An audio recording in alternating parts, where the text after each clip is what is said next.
গৃহকর্মী থেকে Microsoft ambassador কুড়িগ্রামের ফাতেমা।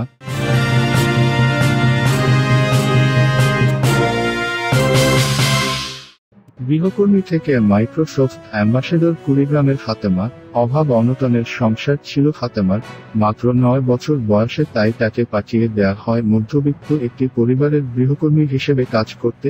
সেখানে সামান্য বেতনে কাজ করতে হতো তাকে। প্রায় 2 বছর পর কুড়িগ্রামের নাগেশ্বরী উপজেলার এই কিশোরীর বয়স যখন 11 বছর হলো, তখন হঠাৎ একদিন তারা বাবা মা তাকে বাড়িতে ডেকে পাঠালো।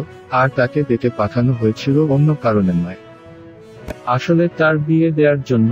11 বছর বয়সী ফাতেমার বিয়ে ঠিক হয়েছিল 25 বছর বয়সী এক যুবকের সঙ্গে। সম্প্রতি মাইক্রোসফট তাদের ওয়েবসাইটে ফাতেমাকে নিয়ে একটি লেখা প্রকাশ করেছে। ফাতেমা মাইক্রোসফটকে বলেছে, আমার সব আনন্দ মাটি হয়ে গেল যখন আমি বুঝলাম আমাকে আসলে বিয়ের জন্য ডেকে পাঠানো হয়েছে।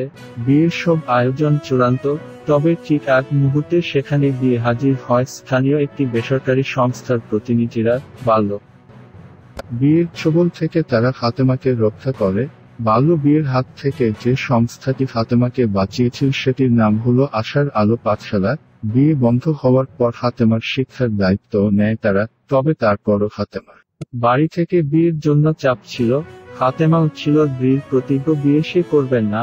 এরপর ফাতেমা 4র্থ শ্রেণীতে ভর্তি হয়। পিএসসি ও জেএসসিতে GPA-5 পায় সে। এখনো সে পড়াশোনা চালিয়ে যাচ্ছে এবং দারিদ্র্য ও বাল্য বিয়ের কবল থেকে তার মতো অন্য মেয়েদের বাঁচাতে কাজ করছে সে। ফাতেমার এই পথে তার জন্য সবচেয়ে কার্যকরী অস্ত্র ছিল তার কম্পিউটার শিক্ষা, যা শুরুতে ছিল ওয়ার্ড, এক্সেল, পাওয়ারপয়েন্ট। এখন অন্য যেসব কিশোরী বাল্যবিয়ের ঝুঁকিতে আছে, ফাতেমা তাদের ডিজিটাল দক্ষতার উপর প্রশিক্ষণ দেয়। মাইক্রোসফট তাকে নিজেদের প্রতিষ্ঠানের ব্র্যান্ড অ্যাম্বাসেডর বানিয়েছে।